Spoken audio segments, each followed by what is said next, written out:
صلی علی محمد۔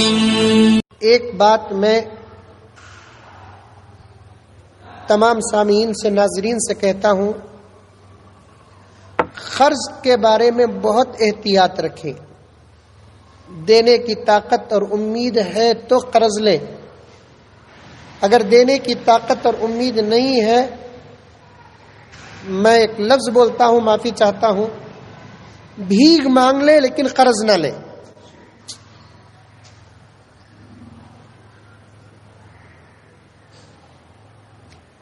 کیونکہ اللہ کے رسول صلی اللہ علیہ وسلم اپنے حیات مبارکہ میں جس صحابی کا بھی انتقال ہوتا اس کی نماز پڑھاتے، اور نبی جس کی نماز پڑھا دے، اللہ اکبر کبیرہ، اس سے بڑی سعادت ہی کوئی نہیں۔ پیغمبر دو عالم، رحمت دو عالم صلی اللہ علیہ وسلم جس کی جنازے کی نماز پڑھا دے، میں کہتا ہوں کہ اس کی مغفرت میں ڈاؤٹ کرنا بھی بے ادبی ہے۔ اسی لیے ایک منافق کے جنازے کی نماز اللہ کے رسول صلی اللہ علیہ وسلم پڑھائے۔ بہت باریک بڑا پیارا نقطہ پیش کر رہا ہوں، غور سے سنیں۔ ایک منافق کی جنازے کی نماز اللہ کے رسول پڑھائے، آسمان سے قرآن کی آیت آ گئی، وَلَا تُصَلِّ عَلَىٰ أَحَدٍ مِّنْهُمْ مَاتَ أَبَدًا وَلَا تَقُمْ عَلَىٰ قَبْرِهِ۔ پیغمبر آج کے بعد کسی کافر نہیں، آج کے بعد کسی منافق کی جنازے کی نماز بھی آپ نہ پڑھائے، اس لیے کہ ایک عاشق ترجمہ کرتا ہے۔ اللہ تعالیٰ فرماتے ہیں کہ پیغمبر آپ اگر جنازے کی نماز پڑھا دیں تو اس کے لیے مغفرت کا فیصلہ کرنا وہ میری محبت ہے، اور منافقین کا، کافرین کا، مشرکین کا کسی صورت سے مغفرت نہیں ہوگی، اور آپ نماز بھی پڑھائے اور اس کی مغفرت بھی نہ ہو، یہ ہو نہیں سکتا۔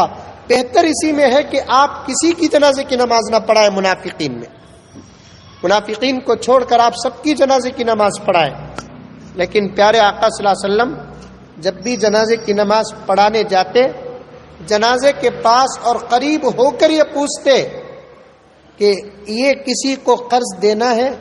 یہ نہیں پوچھتے اللہ کے رسول، اس کے اوپر نمازوں کی ذمہ داری ہے، اس کے اوپر روزے کی ذمہ داری ہے، اس کے اوپر زکوٰۃ کی ذمہ داری ہے، یہ حج کیا ہے کہ نہیں کیا ہے، یہ نہیں پوچھتے اللہ کے رسول صلی اللہ علیہ وسلم۔ یہ کسی کا قاتل ہے، یہ کسی کو مارا ہے، کسی کو تکلیف دیا ہے، یہ تمام چیزیں گناہ ہونے کے باوجود، کبیرہ گناہ ہونے کے باوجود پیغمبر دو عالم کبھی یہ پوچھ کر جنازے کی نماز نہیں پڑھاتے، لیکن یہ ضرور پوچھتے یہ آدمی کسی کو قرض دینا ہے؟ مجمع میں سے اگر کوئی کہتا کہ ہاں قرض دینا ہے، اللہ کے رسول صلی اللہ علیہ وسلم فرماتے جب تک اس کے قرض کا مسئلہ حل نہیں ہوگا محمد اس کے جنازے کی نماز نہیں پڑھائے گا۔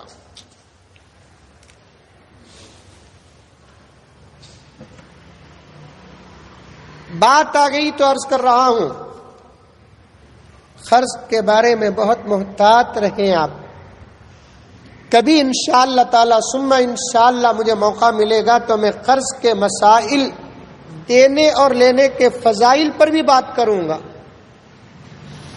فضیلت بھی ہے قرض لینے کی اور قرض دینے کی۔ آج کل لوگوں کا مزاج کیا ہو گیا، میرے ابا زکریا صاحب رحمۃ اللہ علیہ بولتے تھے، چچا قرض ملیا تو چرانا کہیں کو رہے۔ زکریا صاحب رحمۃ اللہ علیہ فرماتے قرض ملیا تو، کیونکہ چرایا تو بھی دینا نہیں، بعض لوگ قرض لے کو بھی دیتے نہیں، چرا کو بدنام ہونے کے بجائے قرض لے کو ڈبا دیں گے۔ ایسا کبھی نہیں کرنا۔